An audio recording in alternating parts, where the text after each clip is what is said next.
The night before prom, our class Snapchat group chat suddenly blew up. Oh, my God, Ashton. Why'd you switch your prom partner to Haley? Weren't you supposed to dance the opening waltz with Chloe? Ashton replied casually, so I changed it. What's the big deal?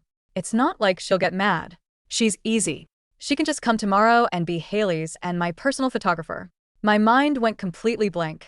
I was still clutching the designer tie I had specially bought for Ashton. I exited the group chat and threw the tie straight into the trash can and blocked him on everything. I scrolled to the bottom of my contacts to find the one guy in school nobody dared to mess with. Ryder, the top-tier F4 racer. Ryder, do you need a date for prom tomorrow night? Ashton's words felt like cold knives cutting my heart to pieces. In Santa Monica High, everyone knew I was basically Ashton Miller's exclusive shadow. To match his prom suit, I had ordered a custom-made couture gown in the exact same color palette 3 months in advance. And now he just changed his mind without even telling me to my face. Someone in the group chat asked him, "Aren't you afraid Chloe will find someone else? You literally have to bring a date tomorrow." Ashton replied with a mocking sneer, "No way. Chloe has been following me around since 9th grade. She's head over heels for me. Giving her a spot as our photographer is doing her a favor. She'll show up tomorrow with her camera, guaranteed." The chat quickly filled with guys hyping him up. "Sending bro is a legend" texts. Then someone else chimed in, "Don't be so sure, man. "What if Chloe actually finds someone else? She's pretty popular in school, too. You know, plenty of guys want to ask her out." Another text popped up immediately. "Did you guys forget about Ryder? He's always had a thing for Chloe. He's a USF4 racer. Half the girls in school are lining up to get his attention. You sure Chloe won't give him a chance?" Ashton paused for a few seconds before typing back, his tone noticeably colder. "Bullshit, Ryder is nothing. Chloe would never look at him. She only cares about me." Just last week, she canceled all her plans. Just because she didn't see me for a single day. In her world, I'm the only one who matters. Don't worry. Tomorrow night she'll be there happily taking pictures of me. After that, the group chat went quiet. A long moment passed before someone cautiously typed, "Bro, that's kind of messed up to do to Chloe. You should have at least told her first." Ashton let out an annoyed before replying, "Annoying. I'll deal with it later."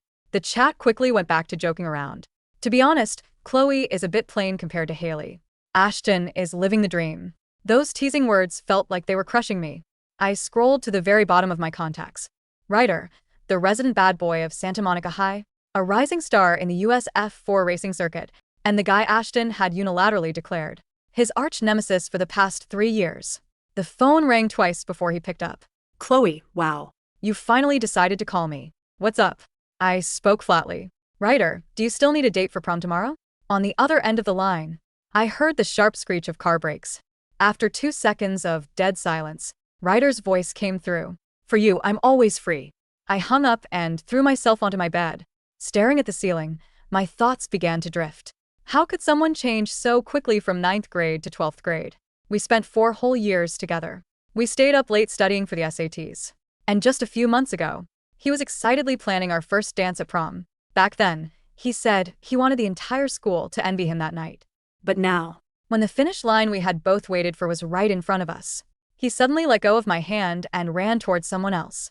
If he wanted to change dates, why couldn't he just tell me? Was I really that insignificant to him? If he found me so annoying, what about his late-night promises when he whispered about our future? Were those all lies, or was it just because the night was too dark for him to see who was actually standing by his side? I hugged my knees tightly, hiding myself in the dark, and let the tears flow. Honestly, it wasn't like I couldn't live without him. And I definitely wasn't head over heels for him like he claimed.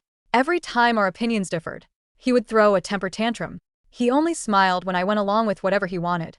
So while I quietly kept up with my own life goals, I constantly made compromises for him. Ashton wasn't wrong about one thing. I had built my future plans around him. As long as it didn't cross my boundaries or hurt my self-respect, I was willing to compromise for the sake of love. But that didn't mean I would let him walk all over me. I unlocked my phone, opened the meticulously planned prom itinerary, and our reservation for 2 at the rooftop restaurant, and tapped cancel, all without hesitation. He made his choice, and I have my pride. From now on, we go our separate ways. Right after I washed my face, Ashton tried to FaceTime me. "Chloe, pick up. I need to see you." When I didn't answer, he sent several more FaceTime requests before finally texting, "We're at our usual spot. Everyone is waiting for you. Hurry up, get an Uber. But I didn't want to go tired. Zan. In the moment I sent it, a reply popped up. Are you sick? I'll come over. No, don't come. Just as I replied with a frown, Haley sent me a Snapchat message. I'm so sorry, Chloe. I was the one who begged Ashton to let me come. I didn't know it would make you upset. I'm leaving right now as long as you come. I don't mind whatever happens to me. Before I could even reply, people started spamming my name in the group chat. Chloe, what is your problem? You can't stand Ashton having other friends. Your jealousy is getting ridiculous. You're just jealous because Haley is prettier than you. I froze, instinctively wanting to explain when a message from Ashton popped up. Chloe, I was the one who invited Haley. If you're mad, take it out on me. Why are you making Haley feel bad? Whatever. Stay home if you want. We're having more fun without you anyway. Right after they sent a bunch of photos of them partying, someone added sarcastically, it's so much more fun when certain people aren't here. What a bunch of psychos. I immediately left the group chat and blocked Ashton's Snapchat. In the past, no matter how much we fought, I always accommodated him. Now, out of sight, out of mind. Honestly, when Haley first transferred to our school, she was actually my friend. Back then, Ashton even warned me, saying Haley seems shady and that I shouldn't get too close to her. Help her feel included. I brought her into my friend group, and even put in a lot of effort to help her get along with Ashton.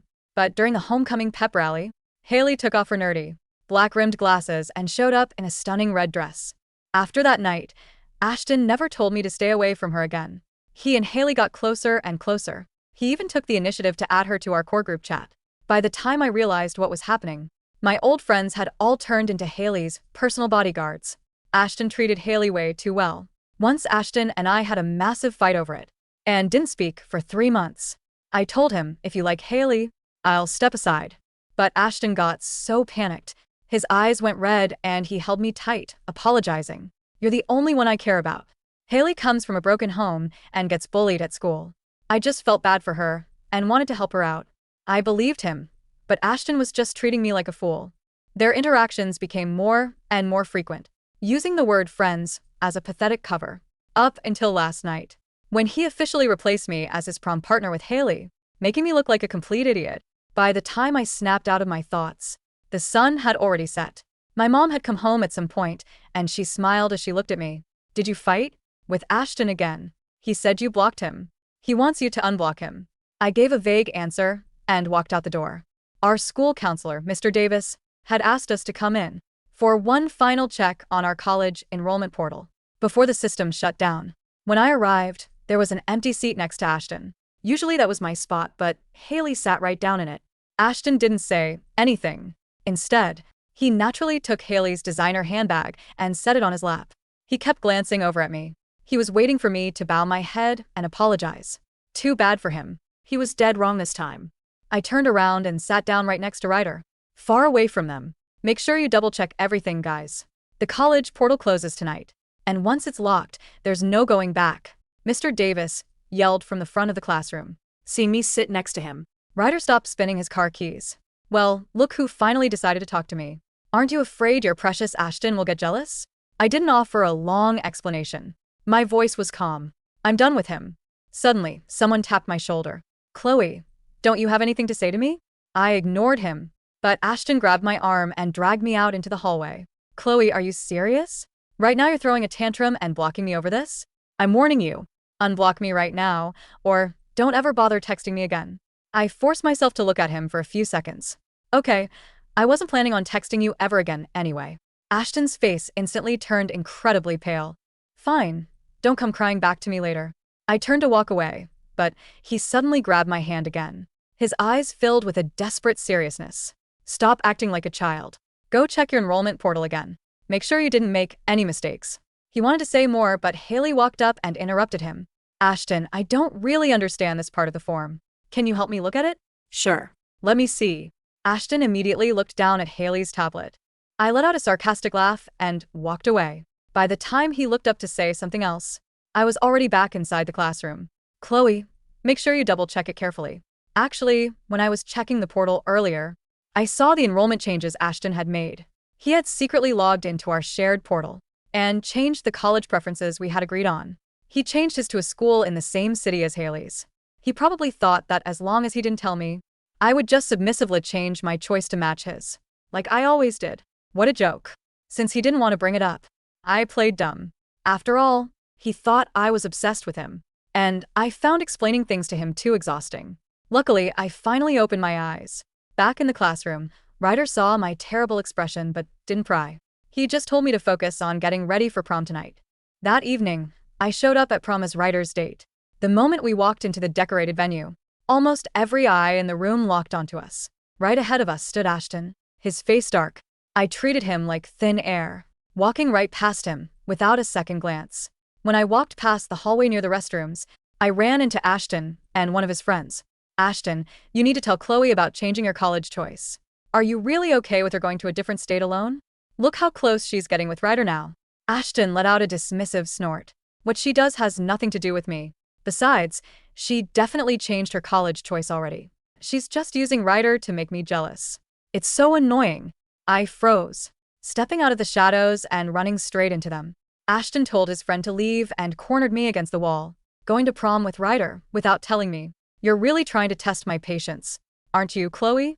You think this petty little stunt is going to make me jealous? He grabbed my wrist, his voice arrogant. Fine, I'll let it slide. Can we make up now? Did you check your college portal then? He added with a slight hesitation in his voice. Did you change yours to match mine? I kept my mouth shut and the silence became painfully awkward. As we stood there, Haley walked over Ashton. The guys out there are teasing me. Come help me. Then she acted as if she had just noticed me, her voice dripping with fake surprise. Oh, Chloe, are you here alone? Please don't misunderstand. I only asked Ashton to be my date because I didn't have one. And I've been looking forward to prom for so long. I was too exhausted to play along with her drama. Taking advantage of Ashton's distraction, I slipped away. But before I could run off, Haley reached out and blocked my path. Haley's hand was still hovering in the air, framed by the harsh fluorescent lights of the hallway near the restrooms. Her expression was a masterclass in practiced innocence, eyes wide, lower lip slightly trembling, dressed in an intricate pale blue lace gown that was clearly meant to mimic the soft girl aesthetic she'd been cultivating all semester. Chloe, please, Haley murmured, her voice carrying just enough volume to bounce off the tile walls.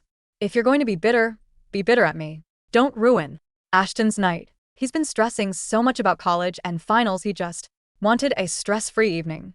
I didn't react. 3 months ago, I might have felt a flare of defensiveness, an urge to correct her narrative, to lay out every receipt, every screenshot, every quiet betrayal. Now, it felt like watching a low-budget high school drama where everyone had memorized their lines except me because I had simply opted out of the script. Move, Haley, I said flatly. Chloe, come on. Ashton stepped up beside Haley, his hand resting almost possessively on her waist before he seemed to remember where he was and snatched it back. He adjusted his collar, looking flustered. Haley's trying to be mature. Here, you're acting like a child who lost her favorite toy. Is this really about the opening waltz? Because if you're that desperate to dance, I can give you 5 minutes after the slow song start. A dry laugh escaped my throat. 5 minutes? Ashton, keep your 5 minutes. Keep the whole night. Keep Haley. Before Ashton could snap back, the heavy wooden doors at the end of the hallway swung open. The heavy, steady thud of designer boots echoed against the polished floor. Ryder appeared, leaning casually against the doorframe.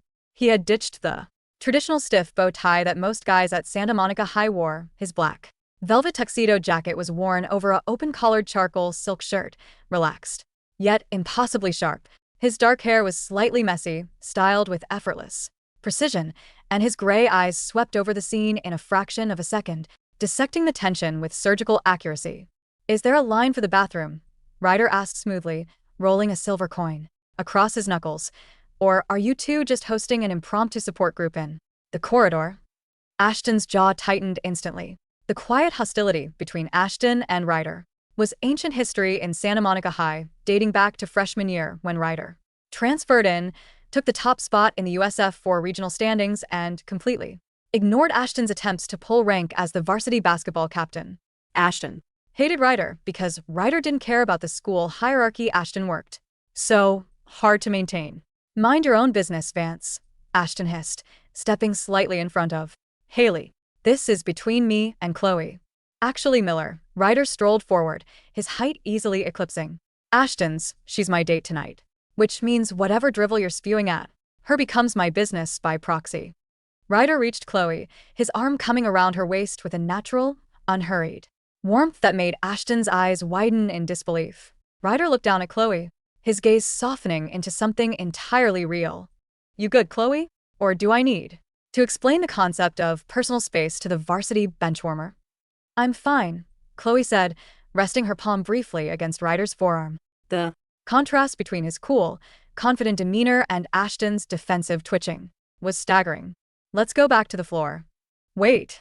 Ashton stepped forward, grabbing Chloe's shoulder before Ryder could turn her around. The movement was abrupt.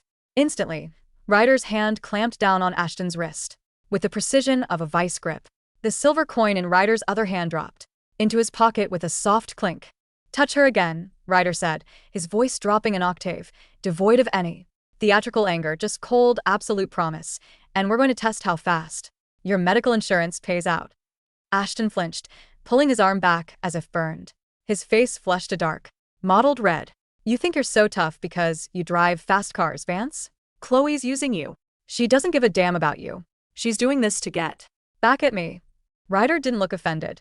In fact, he chuckled a low, genuine sound that seemed to grate on Ashton's last nerve. Even if she is, Ryder murmured, turning Chloe gently toward the ballroom doors. It's still the best invitation I've gotten all year. Come on, Chloe. The DJ's playing something almost tolerable. As they walked away, Chloe glanced over her shoulder once. Ashton was standing under the yellow corridor light, holding Haley's hand, but his eyes were glued to Chloe's back, filled with a chaotic mix of fury, confusion, and a sudden, sharp prickle of doubt. The grand ballroom of the beachfront resort was flooded with purple and gold LED spotlights. Silk drapes hung from the high ceilings, and a massive ice sculpture of the school mascot sat melting slowly near the chocolate fountain. When Ryder and Chloe stepped back onto the main dance floor, the shift in atmosphere was immediate. Earlier in the evening, when Chloe had walked in wearing her custom deep emerald midnight couture dress, a stark contrast to the identical pastel dresses most girls were wearing, the whispers had already started. The dress had a draped neckline, a fitted waist, and a subtle slit that showed off her heels. It was elegant, mature, and completely out of Ashton's league. Look at them, whispered a girl from the track team near the punch bowl. I thought Chloe was going to sit in a corner and cry after what Ashton pulled on Snapchat. Are you kidding? She's with Ryder Vance, her friend replied under her breath. Ryder hasn't gone to a single school event in 3 years. He skipped homecoming to race in Miami. How did Chloe even get him here? Across the room, Ashton and Haley re-entered. Ashton was trying hard to act unbothered, laughing loudly at a joke one of his basketball buddies made, but his eyes kept darting toward the far side of the floor where Ryder was leaning against a high-top table, listening intently as Chloe talked. You look like you're about to murder someone, Ryder remarked lightly, taking 2 sparkling mocktails from a passing waiter and handing one to Chloe. I'm just processing, Chloe confessed, taking a small sip. For years, Ryder. 4 years of adjusting my schedule, skipping my photography workshops because he had games, making sure his ego was fed, and he really thought I would just show up tonight with my camera and take pictures of him and Haley. People like Ashton don't see other people as real until they stop playing their assigned roles, Ryder said smoothly. He leaned back against the table, his gray eyes fixed on her face. He spent 4 years treating you like background scenery, assuming you'd stay put. Now the scenery walked away, and he's realizing the stage is empty. Chloe looked up at Ryder. Up close, under the softer amber lights near the terrace, she noticed a small, faint scar near his left eyebrow, a souvenir from his early go-karting days, no doubt. There was an authenticity to him that was terrifyingly refreshing. He didn't offer fake platitudes or tell her that everything happened for a reason. He just saw things as they were. Why did you accept my call last night? Chloe asked softly, the question that had been hovering in her mind since yesterday. Honestly, Ryder, we barely spoke. In class, you sit in the back with your AirPods in, and I sat in the front. Ryder smiled, a slight, crooked slant of his lips that made several girls at a nearby table glance over enviously. You think I wasn't paying attention just because I had AirPods in? Ryder asked softly. He took a step closer, reducing the distance between them until Chloe could catch the subtle scent of cedarwood and faint engine fuel that seemed permanently attached to him. 9th grade. Our class. Mr. Harrison gave everyone that stupid assignment to draw something that represented home.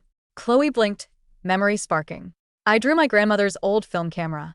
Yeah, Ryder said quietly. And Ashton drew a sneaker and complained for 40 minutes that art was a waste of time. You spent the rest of the period helping him fix his shading so he wouldn't fail, while your own sketch sat unfinished on the corner of your desk. I picked up your sketch when you walked out. Chloe's breath hitched slightly. You kept it? I still have it in my gear bag, Ryder admitted, showing zero embarrassment. I Watched you carry that guy on your back for 3 years, Chloe. I wasn't going to step in while you were happy or thought you were.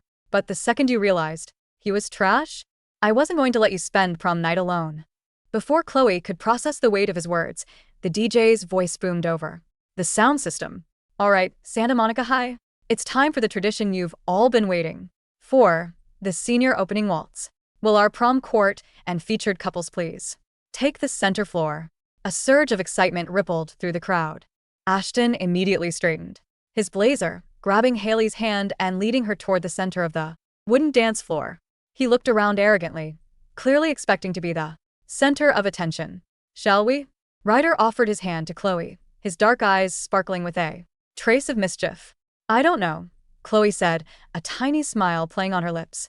Are USF4 drivers trained in formal waltzing? We're trained in precision steering and spatial awareness, Ryder replied, taking her hand and pulling her smoothly toward the floor. Trust me, Chloe. I Don't crash. The music swelled, a modern, orchestral arrangement of a popular pop ballad.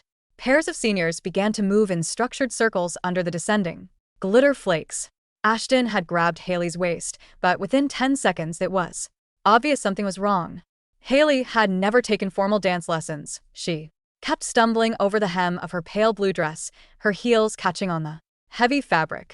Ashton, trying desperately to look regal and composed, ended up dragging her through the turns, his face growing tenser with every missed beat. Watch my feet, Haley hissed under her breath, her sweet facade cracking for a split second as Ashton accidentally stepped on her toe. I am watching, Ashton muttered back, sweat bead forming at his temple. Just follow my lead. Right beside them, Ryder and Chloe moved with effortless grace. Ryder held Chloe with a firm, practiced hand on her lower back, guiding her through the turns with fluent, sweeping movements. Her midnight green dress caught the light with every spin, fanning out like deep water under moonlight. Years of photography had given Chloe an innate sense of rhythm and posture, and Ryder moved like someone who spent his entire life reacting to split-second physics. They didn't just dance, they commanded the center of the room. Look at Chloe, a former friend of Chloe's, a girl named Sarah who had drifted over to Haley's side weeks ago, whispered from the edge of the floor. She looks like she belongs on a red carpet. Ashton looks like he's trying to move furniture. And Ryder, God, I didn't know he could move like that, another girl added. Ashton caught the whispers. His face burned. He glanced over at Chloe, expecting to catch her sneaking a longing look at him, hoping for a sign that she was suffering inside. Instead, Chloe was looking directly at Ryder. She was laughing, a real, unforced laugh as Ryder whispered something sarcastic into her ear about the DJ's terrible music selection. There was no pain in her eyes, no lingering regret. She looked liberated. The contrast was brutal. When the dance finally ended, the crowd erupted into applause. Ashton let go of Haley's hand almost instantly, wiping his palms on his trousers. I need some air, Ashton growled, turning toward the French doors that led to the balcony. Ashton, wait. Haley whined, clutching her tablet and evening purse. The prom king and queen voting closes in 10 minutes. We need to go around and ask people to vote for us. Do it yourself. Ashton snapped, his patience completely depleted. He pushed through the glass doors into the cool ocean night air. Chloe watched him leave, feeling a strange, quiet sense of closure wash over her. It was like watching a storm fade into the distance. The wind was gone, leaving behind only clarity.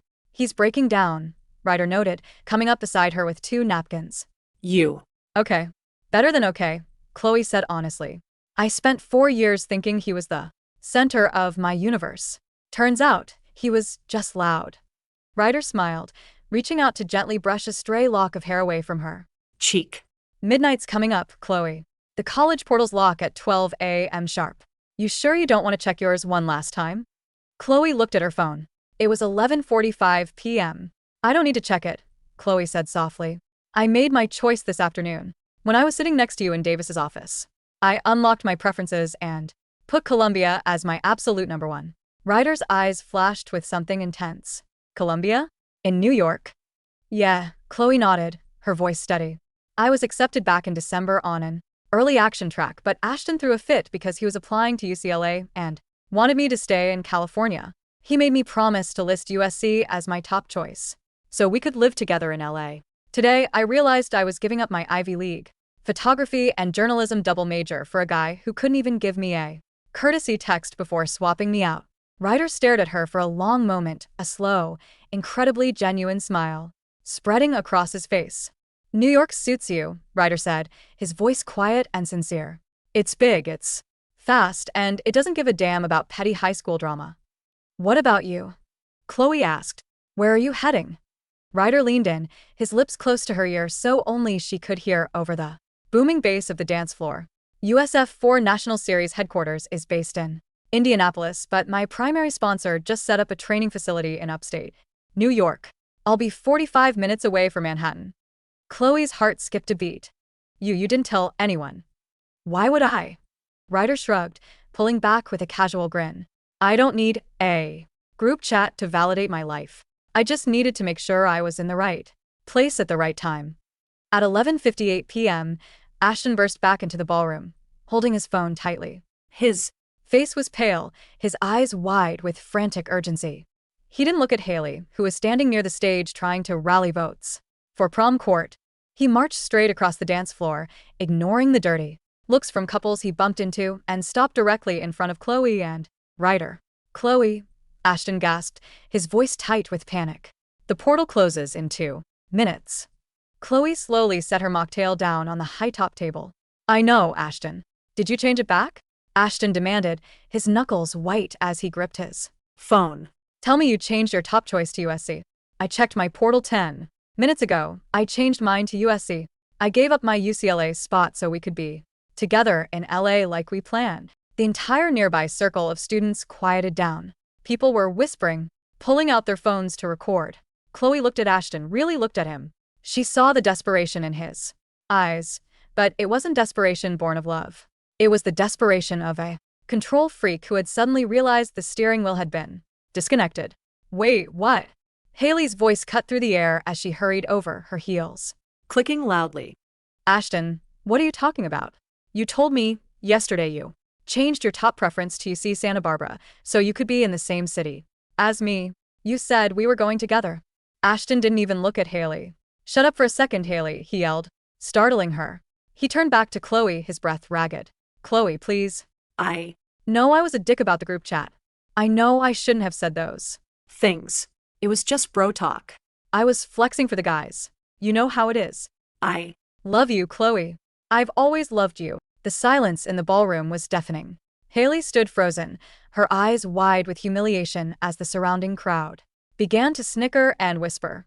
The unbreakable bond she thought she had built with Ashton over the past 3 months had just been publicly demolished in 5 seconds flat. Chloe looked at her phone screen. The digital clock ticked over, 12 a.m. A soft notification popped up at the top of her screen. Santa Monica High District Portal, final college submissions locked and transmitted. Chloe lifted her head and looked Ashton straight in the eye. It's midnight, Ashton, Chloe said, her voice clear and calm, carrying effortlessly through the quiet room. The portal is locked. Ashton's mouth moved, but no sound came out. What? What did you lock in? Columbia University, Chloe replied calmly. New York City. Ashton stumbled back half a step, as if he had been struck. Columbia? But that's across the country. You promised me LA. I promised the 9th grade version of you, Chloe said softly. The guy who actually cared about me. But that guy died somewhere along the way, Ashton. You traded me for a photo op and a Snapchat group chat's approval. Have fun at USC or Santa Barbara, or wherever you ended up. Chloe, no. You can't do this to me. Ashton stepped forward, grabbing at her hand again, completely unraveling. We can call the counselor. We can fix it. Ryder didn't even have to push him. He simply stepped into Ashton's line of sight, towering over him, his posture composed and impenetrable. She gave you her answer, Miller, Ryder said softly, his voice cutting through the panic like a blade. Now take what's left of your dignity and back off. Ashton looked from Ryder's cold, unyielding face to Chloe's calm, resolute eyes, and then at the 50-plus classmates around them who were watching his utter downfall with varying degrees of shock and amusement. Haley was standing a few feet away, her face flushed red with absolute humiliation, tears of anger spilling over her makeup. You lied to me, Ashton, she whispered, her voice cracking. You used me just to make her jealous? Ashton didn't answer her. He couldn't. With his chest heaving, Ashton turned around and sprinted out of the ballroom, letting the double doors slam shut behind him. 2 weeks later, the Santa Monica sun was brutal and bright over the football stadium. The bleachers were packed with parents holding flowers, cameras, and colorful banners. The air smelled of freshly cut grass and warm asphalt. Chloe sat in the third row of graduates, her black cap and gown neatly arranged. Beside her, Ryder was leaning back in his folding chair, his dark sunglasses on, effortlessly ignoring the drone of the principal's commencement address. A few rows back, Ashton sat in complete isolation. Over the past fortnight, the social hierarchy of Santa Monica High had undergone a massive, violent earthquake. Once the Snapchat screenshots of Ashton's prom night breakdown leaked into the broader school network, his reputation had collapsed into dust. The guys who used to hype him up in the group chat had quietly distanced themselves, unwilling to be associated with someone who had publicly humiliated himself so thoroughly. Even worse for Ashton, his academic portal lock had resulted in a massive clerical mess because he had attempted to change his university preferences at the last minute while simultaneously trying to manipulate 2 different application branches. He had managed to miss the hard confirmation deadline for UCLA. He was now officially heading to a mid-tier regional college in Central California, a place he had once openly mocked. Haley hadn't fared much better. Her sweet girl from a broken home persona had entirely disintegrated when a former classmate from her old school posted online about how Haley had pulled the exact same drama at her previous academy. She sat 5 rows away from Ashton, not speaking a single word to him. You're staring, Ryder's voice hummed softly beside Chloe. Chloe glanced over. Ryder hadn't turned his head, but a slight smirking curve was visible on his profile. I'm not staring, Chloe murmured back under her breath. I'm just observing the final act. It's a bad play, Ryder drawled. Predictable plot, weak actors. Ready for the after party. You mean the 5-hour drive north to Laguna Seca? Chloe smiled. The very same, Ryder said, turning his head to look at her over the rim of his sunglasses. My test session starts tomorrow at 8 a.m. You promised you'd be trackside with your camera. I have my lenses packed in the trunk, Chloe said, feeling a surge of genuine excitement. Over the past 2 weeks, Chloe had spent almost every afternoon with Ryder. She had visited his family's garage, watched him break down telemetry data on his laptop, and captured high-speed test shots of his black and silver USF4 car, ripping around local practice tracks. In return, Ryder had given her something she hadn't experienced in 4 years: absolute respect. He never asked her to tone down her ambition, never complained when she spent hours editing photos, and never treated her like an accessory. When the principal finally announced, "Class of 2026, you may throw your caps," a wave of black felt soared into the clear blue sky. Cheers erupted. Hugs, laughter, and family photos flooded the field. Chloe unbuttoned her robe, tossing it over her arm, and made her way toward the exit where her parents were waiting with a massive bouquet of yellow roses. Chloe, a voice called out from behind her. It was raspy, desperate, and painfully familiar. Chloe turned. Ashton was pushing through the crowd, his cap missing, his tie untied and dangling loosely around his neck. He looked exhausted, with dark circles under his eyes and a hollow, sunken expression. Chloe, please, Ashton panted, reaching her just as her parents stepped back too. Give them space, their brows furrowed in disapproval. Just give me 5 minutes. Please. That's all I'm asking. Chloe looked at him. There was no anger left in her heart, only a deep, ringing emptiness. What is there to say, Ashton? She asked quietly. I ruined everything, Ashton stammered, his eyes glossy with unshed tears. No, I did. I was an idiot. I thought you'd always be there. I thought no matter what I did, you'd wait for me at the end of the day. I didn't appreciate what I had until I saw you walk away with him. He reached into his pocket and pulled out a small, crumpled black velvet tie, the exact same designer tie Chloe had thrown in the trash 2 weeks ago. He must have pulled it out of the bin before the garbage collectors came. I kept it, Ashton whispered, holding it out with trembling hands. I'm going to the Central Campus in August, but I can transfer. I can apply to New York schools for second semester. I can come to Columbia, Chloe. We can start over. Chloe stared at the crumpled tie in his hands. It felt like looking at an artifact from a past life. Ashton, Chloe said softly, her voice filled with a pity that cut deeper than any insult could have. I don't want you to come to New York. I don't want you to change your life for me. You spent 4 years making me feel like I was just an addition to your story. Now you're trying to make yourself an addition to mine. Chloe, I'm done shrinking myself so you can feel big, Chloe said clearly. Keep the Tie. throw it away, Do whatever you want with it. but stay out of my life. She turned on her heel and walked away, stepping smoothly past him. Ashton stood frozen on the sunny field, surrounded by hundreds of cheering families, holding a crumpled piece of silk in his hands, completely and utterly alone. 3 months later, the air at Laguna Seca Raceway was thick with the scent of high-octane racing fuel, hot tarmac, and seared rubber. The crisp Northern California wind whipped down from the hills, carrying with it the deafening, sharp metallic roar of 22 USF-4 open-wheel racing engines screaming at 8,000 revolutions per minute. Chloe stood in the pit lane, a professional digital camera with a massive telephoto lens strapped to her shoulder.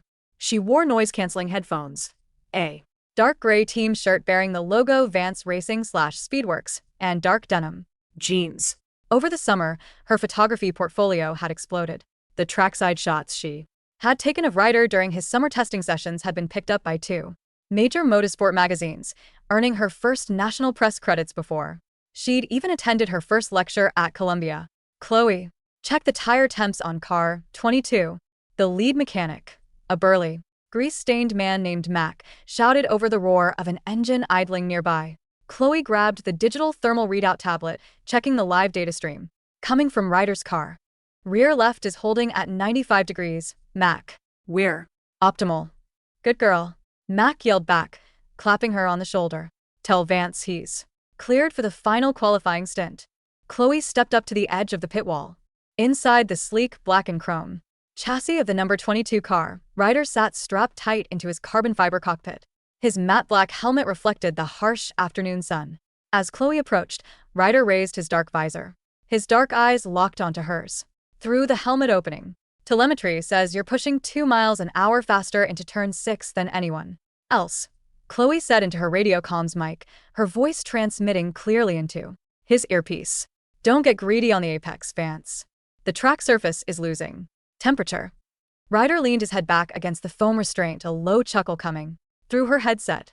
Are you giving me tactical advice now, photographer? I'm giving you advice as the person who has to take your podium photos, Chloe replied, a small smirk on her lips. If you bin it into the tire wall, my lighting is ruined. Got it.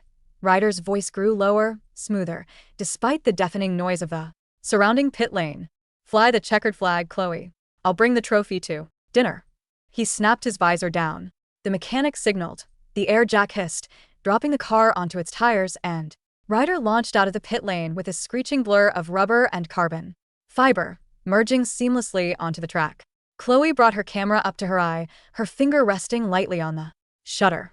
Through the high-powered lens, she tracked the number 22 car as it sliced through the chicane, leaning perfectly into the brutal drop of the famous corkscrew turn. She caught the exact moment his tires bit into the apex, sparks flying from the underbody skid plates, capturing the raw, terrifying beauty of pure speed. Click, click, click, click. She pulled back from the viewfinder, looking at the crisp, stunning image on her digital display. It was perfect. Sharp, vibrant, full of life. Her phone buzzed in her pocket. Chloe pulled it out, glancing down at the screen. It was an email notification from her Columbia University student portal.